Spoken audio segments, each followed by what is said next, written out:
So my name is Daniel, and I represent Round Zero, the publishing department of Fingersoft. So basically the company that's best known for the hill climb racing franchise. Yeah, this seems to work. Today I'm going to talk about basically the challenges that developers usually feel when they're trying to find a publisher for their mobile game. And the topic is how to not get your game published. So please note that I'm going to say everything like in the exact opposite way. Before I begin, a quick question. How many of you are game developers? Nice. Very nice. How many of you are looking for a publisher for your mobile game? I'm seeing like 6 to 7 hands. Brilliant. Okay. Basically, quick introduction to Fingersoft. How many of you know these games? So Hill Climb Racings. Yeah, I figured so, because altogether Hill Climb Racing 1 and 2 have accumulated over 800 million installs during the course of 6 years, so it's pretty massive. Actually, nowadays it's really hard to even try and simulate this kind of success, but we experienced the Angry Birds effect in 2012 and 11. So Hill Climb Racing 1 hit the market at the exact right time, and that basically led us to where we are at the moment. Hill Climb Racing 2 was basically published exactly 1 year ago, and now we're going somewhere over 150 million installs. And the monetization is working a lot better than in the first one, obviously. So Hill Climb Racings are completely developed and maintained by Fingersoft, but then on the other hand, we have also published a couple of other game titles. For example, Danger Bananas with over 70 million installs, and Fail Hard with about 40 million installs. So the digits are pretty huge overall. And that's basically due to our cross-promotion in Hill Climb Racings. So because we have about 50 million monthly active users, it's really easy and very cost-effective for us to publish a mobile game and then do cross-promotion in the game. The Hill Climb Racing games in order to acquire users very cheaply. Just about a couple of months ago, we actually decided that we're going to stop publishing games under Fingersoft, and we spun off a completely new publishing label called Round Zero. The way how Round Zero works compared to many other publishers is basically that we don't have any gatekeepers. So I don't decide which games we publish, and nobody does that. But our users do. So the process of Round Zero is that whenever a developer first contacts us, they send us their game's details, and that overall, we check out the game, and then we do cross-promotion in Hill Climb Racings in dedicated markets to acquire a small number of installs to the game that's under review. We keep the ad campaign on for about 6 to 7 days, depending, and then if the data looks good, if the ad conversions are high, the banner ad and the interstitial ad CTRs, overall, the install rate and the ASO is looking okay, then we do a second round, and we open maybe a couple of more countries, and then we try to get some thousands of installs. If that looks good, we either do a round 3, so a little bit of tweaking, some updates to the game, check out the monetization, and then we do the soft launch. And of course, after that, we take the world by storm, so go global, basically. Up this far, we have gone through about 100 games, just during the past couple of months, and we're continuously having 5 to 10 campaigns running per 1 week. And I'm about to tell you some of the basic mistakes that developers usually do when either they contact us or basically when they start the cross-promotion campaign and so on. I have broken down these, I'm not calling them mistakes maybe, but issues, the 3 rules of thumb. And the first one is, so how to not get your mobile game published. The first step is to never give information about your game. If you read that email, a very good game idea. I got a game idea and I want to sold you this. If you want to see my idea, please answer me. Needless to say, that at least we never answer emails like this, because we don't really want to sign any NDAs, because we're a freaking publisher. We're not going to steal anyone's game idea, because that's why we are a publisher, so that game developers can make the games and we can just make them commercial successes. Anyways, in order to repel publishing contracts, you should never send a gameplay video and or screenshots, because indeed, otherwise there could be the risk that the publisher might actually like your game. Also, sending any game summaries, game mechanic documents or monetization forecasts and so on, is also highly prohibited. Third, a test build could be a good thing, so never do that. Never send an APK or Hockey App invitation or test flight invitation or whatever your method might be. But then game business plan, if you would tell the publisher about your game's monetization, and if you have actually done some market research, that's going to significantly raise your risk of getting a publisher. So please avoid this. As a bonus that we actually see quite often, if you tell the publisher that your game is going to get 80% day one retention and $12 LTV just because Clash of Clans did, you're pretty much doomed to fail. Of course, it's possible, but for an example, in our case, the retentions that we're seeing, this is 18 games that we have actually gone through during the course of the past months. And you can see that even reaching 20% day one retention is not that easy, at least in our user base. Our user base is, of course, heavily casual, but still. Game number 6 actually got about 40 to 45% average day one retention. And that's the game that we just published some time ago, actually 3 months ago, and now we just hit 5 million installs for that. Overall, to the second rule of thumb, never use common sense or be independent. When you're communicating with the publisher, they might send you some materials, I don't know, for an example about implementing ad network SDKs or analytics SDKs, or for an example, cross-promotion, banner ad sizes and things like that. So whatever you do, do not read the instructions, because that's of course also going to significantly increase your chance of getting published. Never take notes, because it's so much easier to ask like 3 times at the publisher for the same thing overall. Never listen to feedback, because the publisher might actually then want your game to succeed, and that's really bad, right? Also, I don't really recommend you to keep deadlines, because of course the publisher is never busy, and I mean obviously you're not busy either, so just ignore everything that you decide. And as a bonus, it's really good to argue with the publisher about minor things, and the best thing that we often hear is that the users are wrong.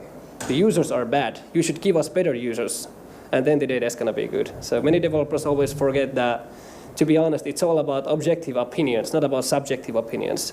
If your friend says that, oh, this is a nice game, it doesn't mean that 2,000 people are going to like the game. So that's why, basically, we overall decided to create Round Zero, just for that.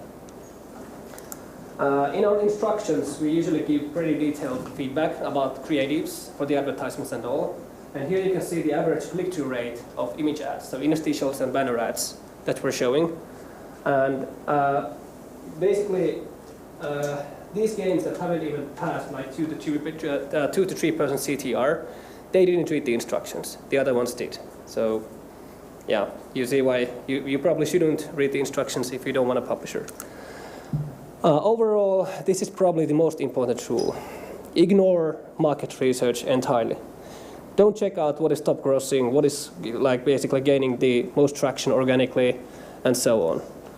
Instead, do not research any publishers either who could like really sync well with your game. For example, we are a heavily casual game publisher, but then some other game publishers could be like strong in mid-core games or multiplayer and so on. So don't research those publishers, because you could actually use that to your advantage in order to get a publishing deal. Also, don't study your competitors, because it's so much cooler to just like throw numbers out of the air and say that, so then we're expecting the LTV to be $4.5, because I don't know, it feels like that. Or the ARPDAU is going to be 28 cents because we believe so. But really though, using App Annie or other services is really expensive, but at least for 1 month, you should really like consider about it if you just have the money, because you can use that 1 month really wisely. Overall, this goes actually a bit to game design, and I would like to not talk about that this time. But also, we recommend to not design your game's core mechanics according to like already good cases. So instead, you should just try and break the market with a completely new innovative product that has not been benchmarked to be successful before. And what I mean with this is basically that many developers oftentimes ignore market research in the sense that they start creating something completely new. It could be a good thing, but most likely it usually isn't. Because if you want to break the market and do something entirely new and innovative, it's really, really challenging to first of all do A/B testing, and you really need to like find out who your user group is. So that is like the problem in this one. And also as a bonus, don't think about geographical locations. So the joke here is to like create a graphic visual novel game to Western markets, or a Hollywood 3D action game for China or Japan, where usually it doesn't perform at all. So these 3 rules of thumb are basically to never give information about your game, never use common sense or be independent while communicating with the publisher, and of course, ignoring market research.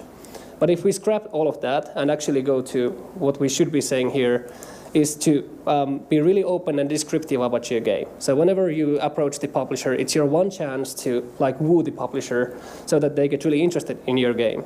If you start asking for NDAs early on, as you saw the email before, I have a very good game, please reply to me and I will show it to you. Or for an example, hello Fingersoft, here's an NDA, please sign it and we might show you our game.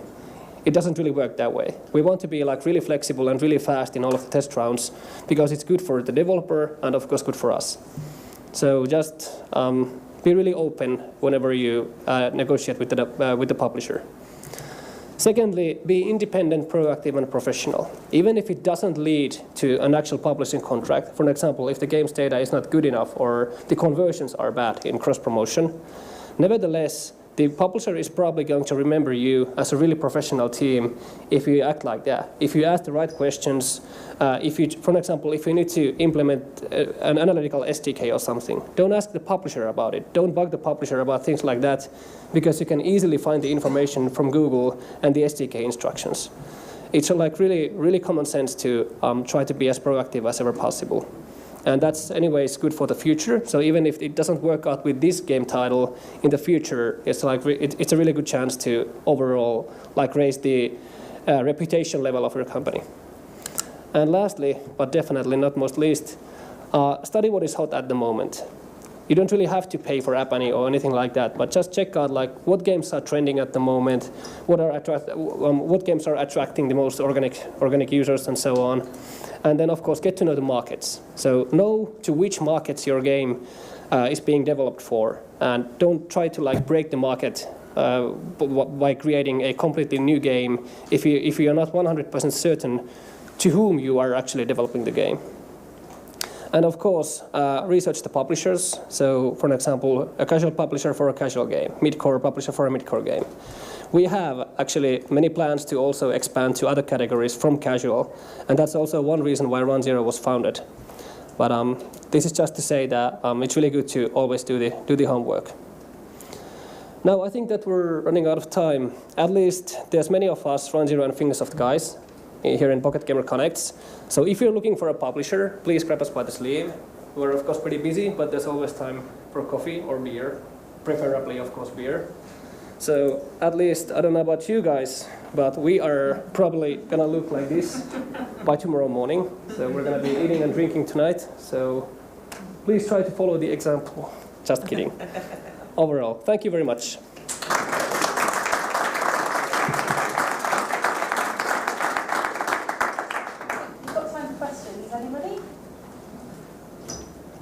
Please. Just going to bring the microphone to you.